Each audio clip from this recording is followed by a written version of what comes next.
Hello everybody and welcome to this week's edition of a Slice of History with the Butterfly Princess.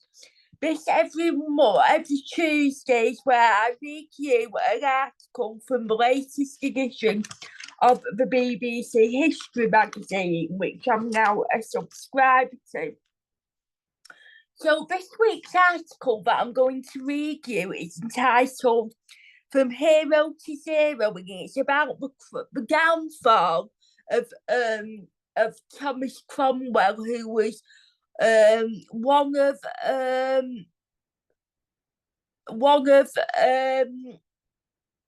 Henry VIII's most chief advisors, and this article channels his last 6 months, and this article is written by a lady called somebody called Diarmaid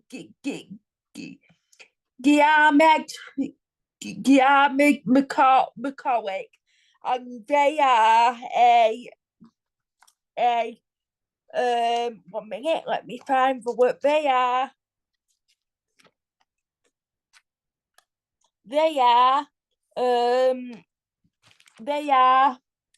a Emeritus Professor of History at the Church and Fellow of St Cross College and Companion Hill at the University of Oxford. So here goes. Thomas Cromwell's final 6 months was a great tragedy of Herbert and political venom, all presided over by the tyrant king. Diarmaid MacCulloch charts Cromwell's rapid descent from the very pinnacle of power to the executioner's block. As downfalls go, it was spectacular. It was spectacular and brutally swift.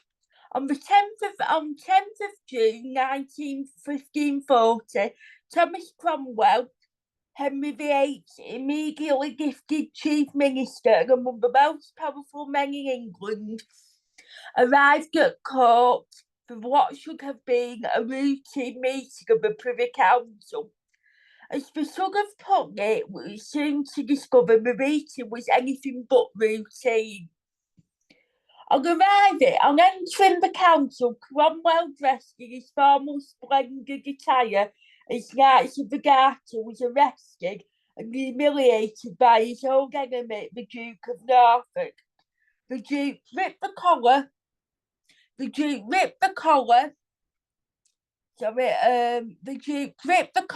of the St. George from Cromwell's neck, while the Earl of Southampton, not to be outdone in malice, untied the garter from his neck. Cromwell was then bundled off to the Tower of London down the Thames by barge from Westminster. He will never see the king again. Cromwell's anguished plea to Henry, most gracious prince, I cry for mercy, mercy, mercy, written in desperation in his tower cell, was met with a stony silence. On the 28th of July, Cromwell was led out to the scaffold on Tower Hill to face his executioner. On the very same day, the king distracted himself by marrying a new wife, Catherine Howard. How the mighty fall! How the mighty fell! How had it come to this? How had a man who that April had reached the very pinnacle of his success by being appointed 16th Earl of Essex and Lord Great Chamberlain, suffered such a vengemous fall? For once, the picturesque traditional story deserves priority. That story is the personal disaster and the physical repulsion that destroyed the marriage of Henry VIII to his helpless wife, Anne of Cleves. The marriage had seemed such a nice idea to Cromwell, for it was his idea. Anne's chief virtue for Cromwell, as he sought to secure the king a fourth bride, was that she was not the daughter of an English nobleman, and so his queen consort she would not disturb the uneasy balance of in English court politics between leading aristocracies. Diplomatically, advantages stacked up. Anne's family had carried out their own reformation in their ducal territories in Western Germany, which, while not decisively breaking with the Pope, they were also one of the core weights to the Holy Roman Empire, Charles V inside his empire. There's another element of these negotiations that have for centuries been overshared onward by the Cleves debacle. Cromwell was actually orchestrating an international two-princess deal, trying for Cleves' match with negotiations to marry Catherine of Aragon's daughter, Lady Mary, to Philip, Duke of Bavaria, to those of Cleves' remarkable Duke of Bavaria, German prince with similar credentials to those of Cleves. Remarkably, when Anne of Cleves arrived in England, Duke Philip was already there, discreetly making the right marriage material overtures to Mary. He even gave her a kiss in the garden of the Abbey of Westminster in front of witnesses. Nothing came from the promising start, which was caught up in the unfolding nuptial disaster, which was the Cleves marriage, and Mary would have to wait another 14 years before securing the hand of a continental royal, the Prince, later King of Spain. The symmetry of the diplomatic move with Cleves and Bavaria made it all the more devastating. While Henry departed for Cromwell's script and loved the Lady Anne at first sight at Rochester, as she journeyed up to court on the New Year's Day, 1540. The reasons are a lot for even in the mystery that this is Henry VIII. That is Henry VIII. No one could see much wrong with her. Henry's efforts to find a legal way out of the marriage were all futile, and so from January 1540 he was trapped humiliatingly in Cromwell's project that revealed the minister's vulnerability from his first rise to power in 1532. He was always at the mercy of Henry VIII's moods and demands. Like his predecessor and patron, Cardinal Wolsey, Cromwell would be high in favour only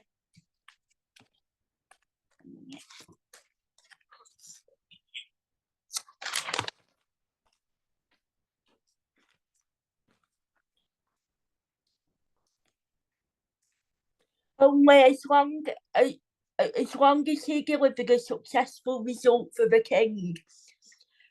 But the Cleves debacle was more than just a diplomatic failure. It also heaped personal sexual humiliation on Henry VIII from the first night that the ill-starred couple had shared a marital bed. The king found himself repelled at the thought of any physical intimacy with her. Now those who hated Cromwell simply for being Cromwell could play on the king's emotional impulse, just as Cromwell himself had done in sealing the downfall of Henry's second wife, Anne Boleyn, back in 1536. Cromwell had never been close to Boleyn, despite their common interest in religious reformation. But importantly to their relationship was her central role in destroying his beloved master Wolsey, whose memory Cromwell had out communicated in his even while consolidated her position as Henry VIII's bride. Anne's execution in May 1536 brought Cromwell his first public honours in that summer, which had probably backblocked previously, not just an knighthood but a peerage Baron Cromwell of Wimbledon. He also applied for very senior legal office of Lord Privy Seal, third ranking officer of the state, and the Lord Chancellor and Lord Treasurer, with control over a crucial stage in the production of documents for selling after the initial royal signature on any grant or decision. These promotions were gailing for the existing nobility led by the biggest snob in Tudor England, the Duke of Norfolk, whose parentage cycles were all of 6 decades older than Cromwell's new title.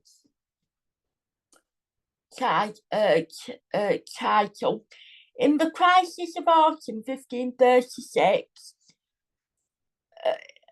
during the Northern Risings known as the Pilgrimage of Grace for the Commonwealth, that nearly brought ruin to the upstart. The pilgrimage saw Thomas Cromwell as their chief enemy, and in their fury at the destruction of northern monasteries, which they blamed on him, they were not intimidated by the royal army sent against them under Norfolk's generalship.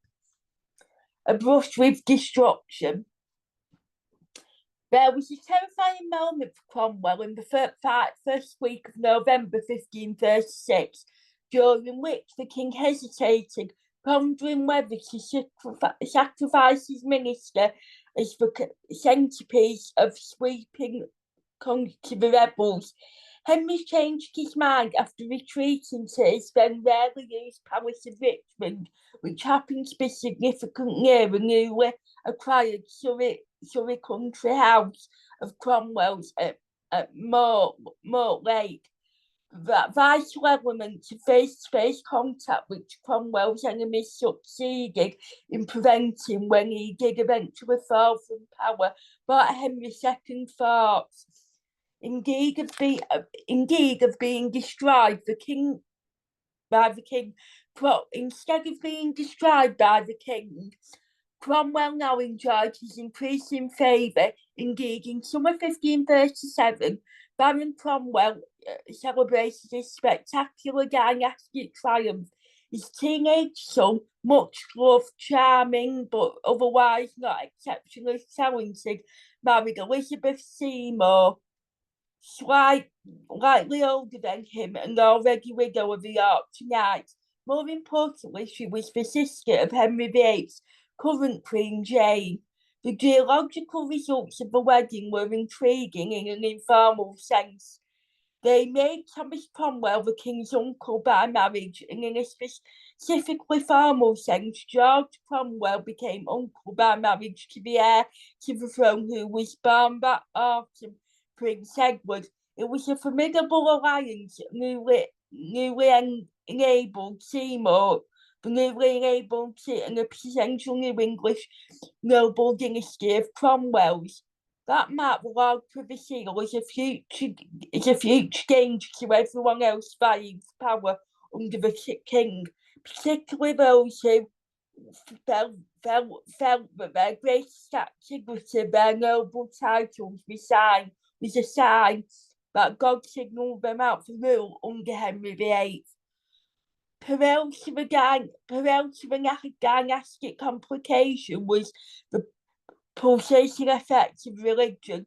With Anne Boleyn removed, Cromwell was the chief promoter of evangelical reformation, and the uncertain theological future of Henry VIII's newly newly created Church of England, his special religious offices, vice-gang in spirituals, replicated the power that Cardinal Wolsey had enjoyed, but was now exercised under the king's authority, not that of the Pope.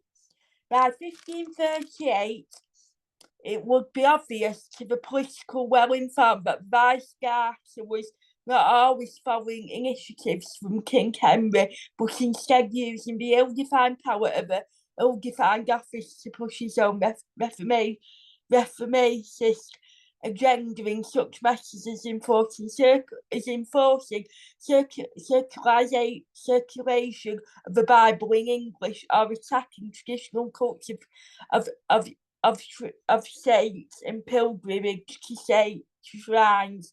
There was much more activity of the same character behind the scenes.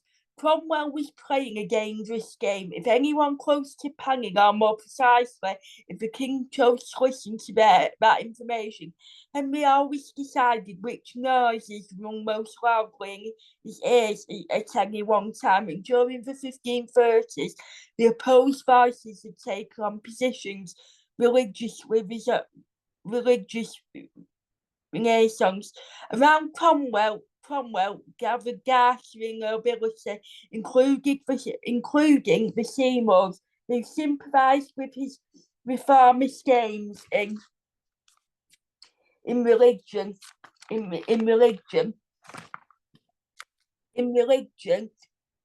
In contrast with reformations in mainland Europe, raged against them was a wide spectrum of those who might feel any combination of dynastic or religious hostility towards the Vice Garter, and who would be alert to any opportunity to discredit him. Thomas Cromwell's love for his only survived scandalous exploits. Thomas Cromwell's love for his only surviving child pushed him into ever more reckless confrontations with more established politicians. In late 1537, Gregory and his new royal bride were sent to Sussex to constitute a local power for the king and Cromwell on the south coast. The young couple were provided with the beginnings of a stately mansion that the Lord Privy Seal planned to convert from a major monastery in fact into a fine spreading valley site below the hill towns of Lewes. It needed an accelerated surrender of Lewes Priory to make this rehousing work in time for the already pregnant Elizabeth Seymour. During 1537, the haste was evident, but a new departure in policy during the monastic dissolutions. For the first time, all the Lewis monks were offered a pension if they cooperated with the surrender. Then a year after, all was safely settled in late autumn 1538. Gregory committed some scandalous exploits in Sussex, the details of which are now obscured, but will probably sexual in nature, that required his hasty removal with Elizabeth and son from Sussex to a vacant royal castle at Leeds in Kent. Lewes lost its chance to be that of great Cromwell dynasty.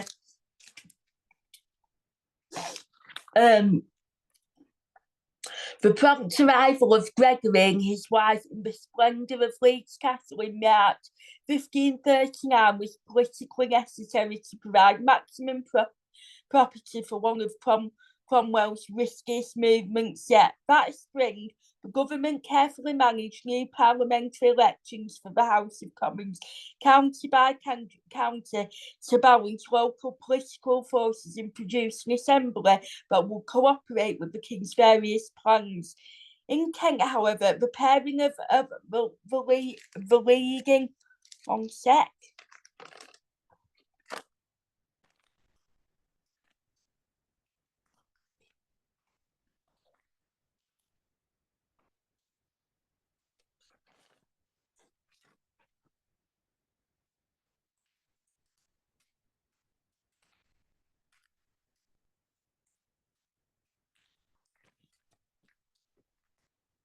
The representatives for 2 nights of the Shire were bizarre. One was indeed the sort of emerald night one might expect. So Thomas Chanley, the other was Gregory Cromwell, a rackety teenager within about a month of taking up residence in Kent, now occupied a place normally reserved for most respectable country gentry. The urgency of the choice for Parliament is emphasised by the fact that at no stage in 1539-40 can Gregory be found named as a justice for the peace in Kent. Whatever had happened in Sussex probably made that seem unwise for the moment, but to make Gregory Knight of the Shire was the first sign of what became increasingly apparent over the next 12 months. Cromwell was losing his grip on his previously acute sense of what was not just politically, possibly, but personally, but also politically sensible. It is significant that the trigger for the corruption of Cromwell's judgment was dynastic. His love for the erotic who was his only legitimate heir, a toxic mistake. The sheer scale of the problems facing any would-be reforming ministry in Tudor England, Wales and Ireland, let alone the increasingly political turmoil, would have stretched anyone's powers of imagination. Even someone with Cromwell's exceptional talent and energy. From spring 1539, events revealed his dissolute sense of discretion and control, and even when at first seemed a smart move, Cleve's marriage proved the most toxic of mistakes. Cromwell's bravado and provisions in politics and policy enraged traditionalist leaders in national politics, moving them towards the conclusion that he must be stopped. Most fatally for the minister, Thomas, Duke of Norfolk, was now prepared to lead the charge.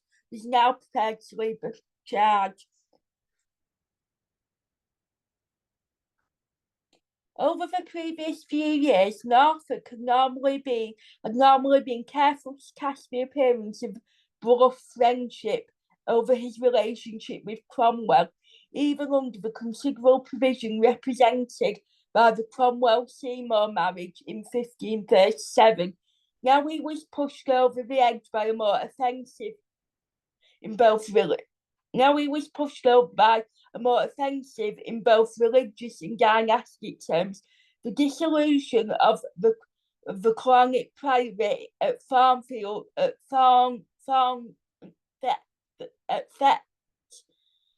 Thetford in Norfolk that served as a museum for the Howard family and their noble predecessors as those and Duke of Norfolk. Howard had made plans to serve the Morrison by turning the priory into a non-Masonic church, as happened to a number of monasteries, most to become cathedrals during the monastic disillusions. In the end, the complete suspension of Thetford Priory in February 1540 was one of the very last to take place, postponed with surely delicate delay. Postponed with surely deliberate delay to a few days after the Duke had left England on a hastily organised embassy to France.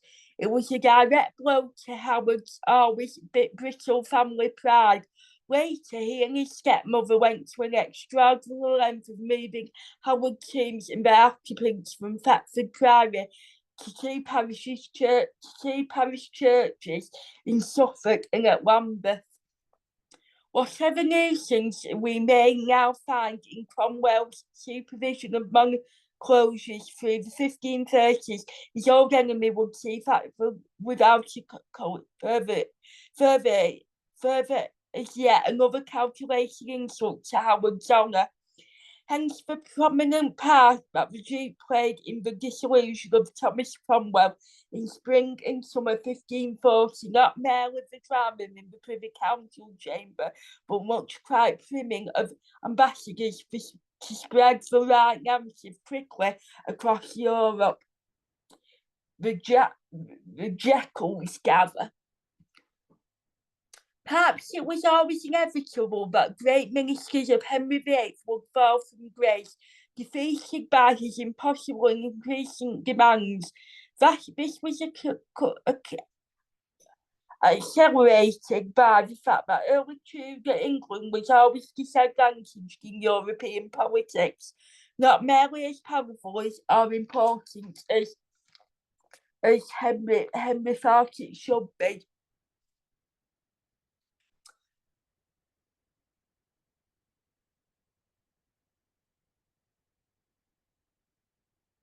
Henry thought it should be. For both Wolsey and Cromwell, the trigger for downfall was failure in foreign policy. Wolsey had found it impossible to persuade a pope immediately by Charles V to annul the long-standing marriage of Charles and Catherine of Aragon to a selfish king of England. In Cromwell's case, the problem was his understandable inability to deal with Henry VIII looking a gift horse from Cleves in the mouth. After that, with the king characteristically looking for a reason to blame someone else for his own decision, the Jekylls were free to gather.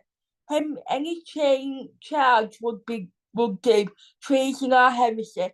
Cromwell was lucky not to be burned at the stake for heresy in 1540, instead suffering a swift, a bit still gruesome death by the executioner's sword. And that was the article written by Diarmaid MacCulloch, who's a professor of history at the University of Oxford. And I just want to read you a bit more extra from this article. Well, this bit now is how Cromwell got his revenge.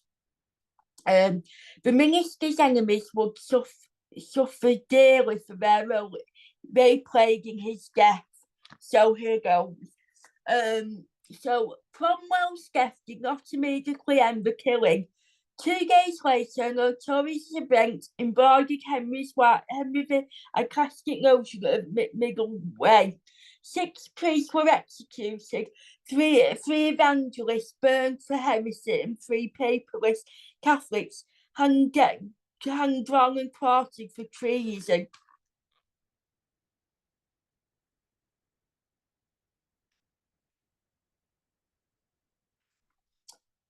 The evangelical clerics Robert Barnes, Thomas Gerard, and William Jerome was clearly identified with Cromwell, and their clashes with the conservative bishop Stephen Gardiner had sparked much political turmoil in Cromwell's last month.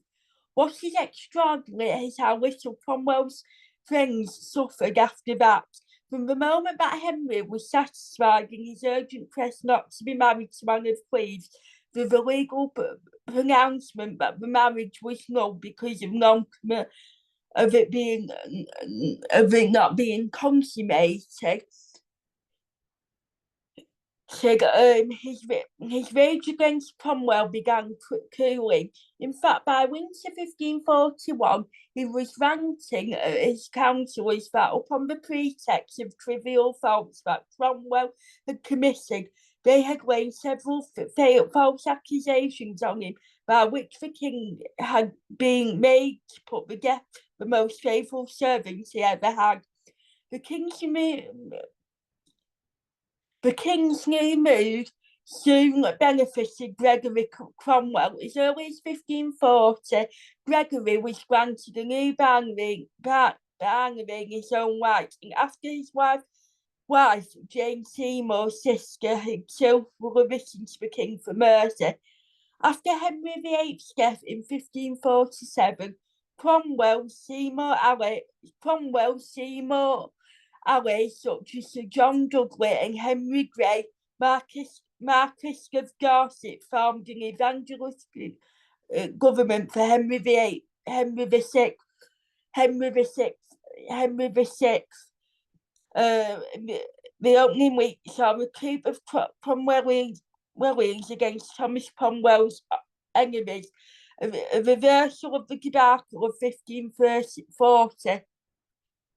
The new regime spearheaded a religious revolution that followed the Protestant trying to give Cromwell's politics.